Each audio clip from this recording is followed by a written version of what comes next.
Well, it is wonderful to be back. As David said, I was here about 3 years ago and had just a wonderful visit. It was such a striking visit for me. It made such an impression that I ended up writing about it in my book. And so it's always good to be back in Mountain View. And it's good to see that Google is maintaining its strict dress code.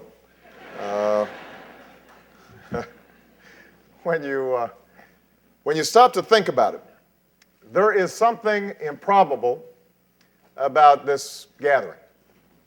After all, it wasn't much more than a decade ago that Larry and Sergey got together in a dorm room as graduate students with a big idea to organize all of the world's information into an accessible form. And at the time, I was an Illinois state senator doing my best to help people get a better shot at their dreams. What we shared is a belief in changing the world from the bottom up, not the top down, that a bunch of that ordinary people can do extraordinary things. We shared that, and we also shared a bunch of student loans that still needed to be paid off. And you would have found it hard to predict that Larry and Sergey would now be the co-founders of one of the most successful companies in recent history, and that I would be standing on this stage today as a candidate for President of the United States. But this is where our improbable journeys have led. This is where the moment finds us. And I'd like to say a few words about what I believe we have to do together to seize this moment with a sense of purpose and a sense of urgency. We know how the first chapters of the Google story have turned out. After all of you have good jobs. But we also know that the Google story is more than just being about the bottom line. It's about seeing what we can accomplish when we believe in things that are unseen, when we take the measure of our changing times and we take action to shape them. And that's why we're here today. That's why many of you decided to work here instead of someplace else. Technology and innovation have reshaped our economy and our lives at breathtaking speed. America's been fighting to figure out how to tap this awesome new resource that we have, and Google's helped to show us the way. But this story is far from over. Google's story is far from over. The story of how we shape our changing times is far from over. What comes next depends on the choices that we make right now, at this moment, in this election.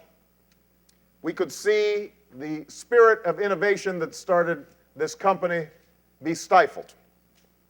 We could see the internet divided up to the highest bidders. We could see a government that uses technology to shut people out instead of letting them in. Tax breaks shuffled to special interests while the next startup, the next Google can't get a fair shot. Challenges like healthcare and energy that hold our country back while competition from other nations picks up. That's one alternative. Another alternative is for us to unlock a new future of opportunity. Together, we could open up the government and invite all citizens in while connecting all of America to 21st century broadband. We could use technology to help achieve universal health care, to reach for a clean energy future, and to ensure that young Americans can compete and win in the global economy. If America recommits itself to science and innovation, then we can lead the world to a new future of productivity and prosperity. That's what we can do if we seize this moment. That's the choice we face. And as president, I intend to work with you to write the next chapter in the story of American innovation. That's part of the reason why I'm running for president of the United States. To seize this moment, we have to ensure free and full exchange of information. And that starts with an open internet. I will take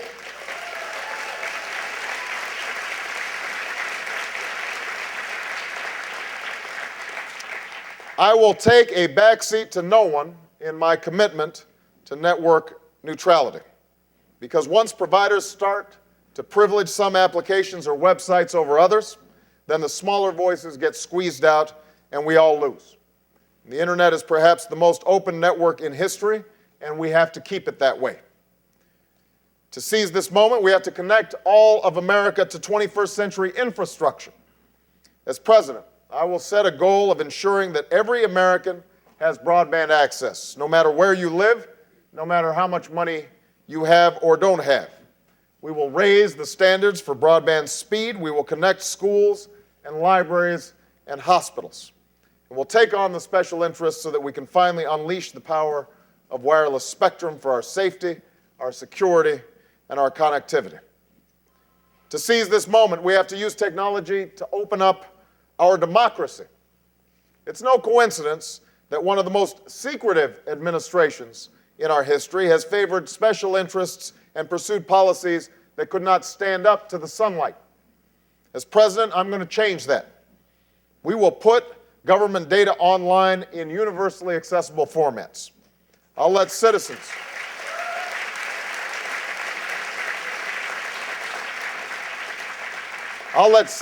track federal grants, contracts, earmarks, and lobbying contracts. I'll let you participate in government forums, ask questions in real time, offer suggestions that will be reviewed before decisions are made, and let you comment on legislation before it is signed. And to ensure that every government agency is meeting 21st century standards, I will appoint the nation's first Chief Technology Officer to coordinate and make certain that we are always at the forefront of technology and that we are incorporating it into every decision that we make.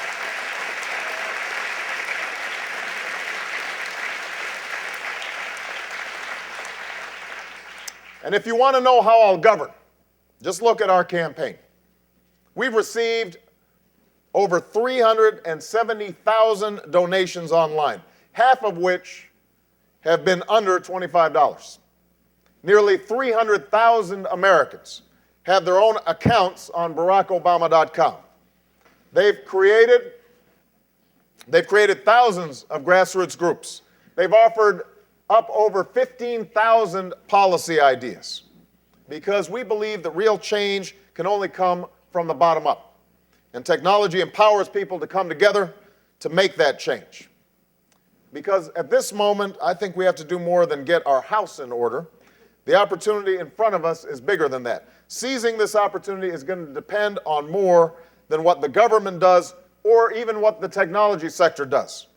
It's going to depend on how, together, we harness technology to confront the biggest challenges that America faces. Just imagine what we could do.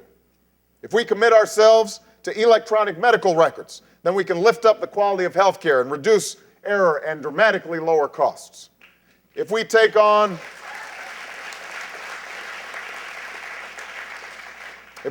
special interests and make aggressive investments in clean and renewable energy, like Google's done with solar here in Mountain View, then we can end our addiction to oil, create millions of jobs, and save the planet in the bargain.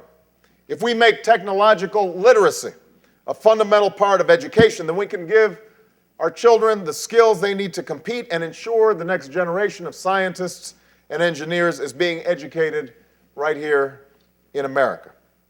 We can do this, but we can't wait because Silicon Valley is not the only corner of innovation in the world. If America doesn't seize this moment, then we will face only more competition from Dubai and Dublin, from Shanghai and Mumbai. So instead of George Bush's policy of undermining science, I intend to double federal funding for basic research and make the R&D tax credit permanent. To keep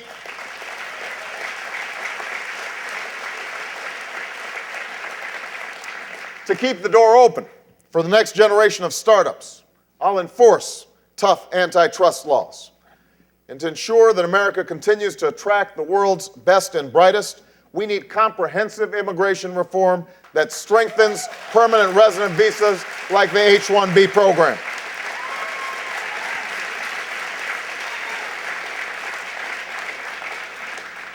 We need to make sure that the next success story, the next Google, happens here in America. The Google story is about what can be achieved when we cultivate new ideas and keep the playing field level for new businesses. But it's also about not settling for what we've already achieved. It's about constantly raising the bar so that we're more competitive. And so we use technology to reach ever-expanding horizons.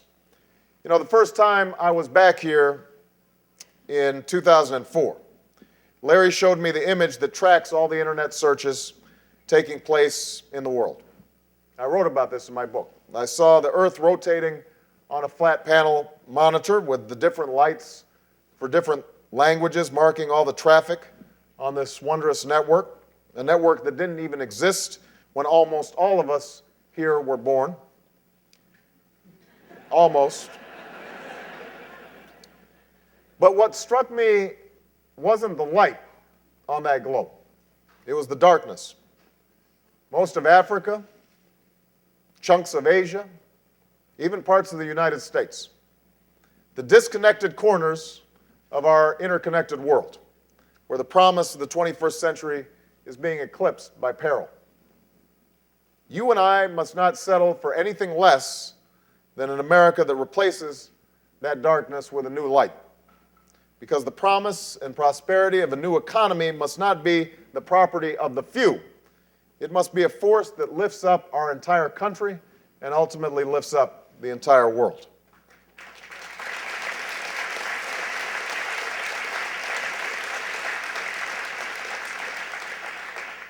We have the privilege to live in a transformational moment, a moment when an idea can change the world, a moment when technology empowers us to come together as never before, while letting each of us reach for our own individual dreams, a moment when we can finally progress and move beyond the huge challenges that have stood in the way of progress for far too long.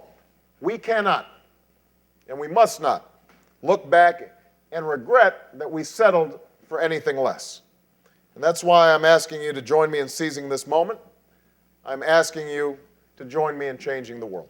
Thank you very much, everybody. Thank you. Thank you. Thank you.